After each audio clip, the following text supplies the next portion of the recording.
கர்நாடக மக்களுக்கும் கர்நாடக நாட்டின் முதலமைச்சருக்கும் ஒரு அன்பான வேண்டுகோளை முன்வைக்க விரும்புகிறேன். கர்நாடகத்தில் இருக்கிற மக்கள் போராடுகிறார்கள் என்பதற்காக எங்கள் தமிழ்நாட்டின் கிருஷ்ணகிரி மாவட்டத்தின் எல்லைப் பகுதியான ஒசூருக்கும் தமிழ்நாட்டுக்கு வர வேண்டிய பேருந்துகளை நீங்கள் நிறுத்தியிருக்கிறீர்கள். ஆனால் தமிழர்கள் எவ்வளவு உயிர்நேதவாதிகள் மனிதநேயவாதிகள் என்பதற்கு எடுத்துக்காட்டாக உங்கள் கர்நாடக அரசுடைய பேருந்துகளும் உங்கள் போக்குவரத்துகளும் தங்கு தடையின்றி எங்கள் சென்னை மாநகரையும் தமிழ்நாடு முழுக்கும் வந்து செல்கிறது. நாங்கள் நடந்து கொள்கின்ற இந்த பெருந்தன்மை என்பது எங்கள் பலவீனம் அல்ல, எங்கள் பலம் என்று கருதிதான் நாங்கள் அமைதி காக்கிறோம். ஆதலால் எங்களுக்கு நியாயமாக கிடைக்க வேண்டிய தண்ணீரை நீங்கள் திறந்துவிட மறுத்தால் நாங்கள் எங்கள் உற்பத்தியில், எங்கள் நிலத்தில், எங்கள் வேர்வையில் உற்பத்தி செய்து அனுப்பப்படுகின்ற நெய்வேலி மின்சாரத்தை நாங்கள் கர்நாடகத்திற்கு தர மாட்டோம் என்று போராட்டத்தை முன்னெடுத்தால் என்ன விளைவுகள் ஏற்படும் என்பதை சிந்தியுங்கள்.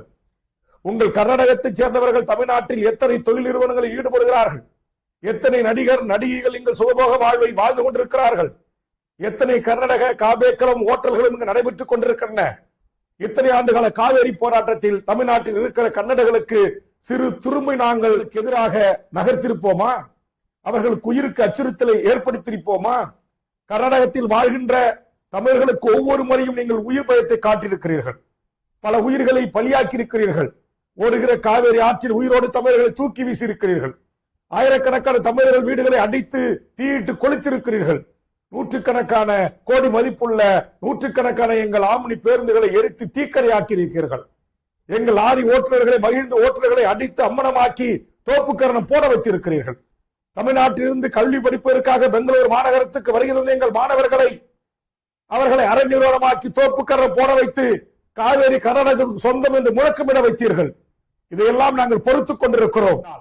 இனியும் தமிழ்நாட்டுக்கு கிடைக்க வேண்டிய நியாயமான காவேரி உரிமை நீரை தர நீங்கள் மறுப்பீர்கள் என்று சொன்னால் எதிர்வினையை தமிழக வாழ்வுரிமை கட்சி மிக கடுமையாக தமிழ்நாட்டில் ஆற்றும். கர்நாடகத்திலிருந்து வந்திருக்கக்கூடிய அரசு பேருந்துகளோ தனியார் நிறுவனங்களோ தொண்டர்களால் சிறைப்பிடிக்கப்படும் என்பதை நான் எச்சரிக்கை செய்கிறேன். எத்தனை ஆண்டு காலம் பொறுப்பது? எத்தனை ஆண்டுகள் எங்கள் வாழ்வுரிமையை முற்றுமுதலுமாக நீங்கள் காலில் போட்டு மிதித்து எங்களின் உரிமை நீரான காவேரி உரிமையை நீங்கள் பறிப்பீர்கள். மேகதாட்டில் மட்டும் அணையை நீங்கள் கட்டி எங்களுக்கு கிடைக்க வேண்டிய குடிநீரை தடுத்து எங்கள் விவசாய நீர் 25 ஏக்கர் பாலைவனமாக மாறுவதற்கு காரணமாக நீங்கள் இருப்பீர்கள் என்று சொன்னால் நிச்சயம் அதற்கான பதிலடியை தமிழக வாழ்வுரிமை கட்சி மிக வீரியமாக தரும் என்பதை இந்த நேரத்தில் கர்நாடக அரசுகளுக்கு, ஒன்றிய பாரதிய ஜனதா காங்கிரஸ் அரசுகளுக்கு எச்சரிக்கையோடு நான் பதிவு செய்கிறேன். நன்றி, வணக்கம்.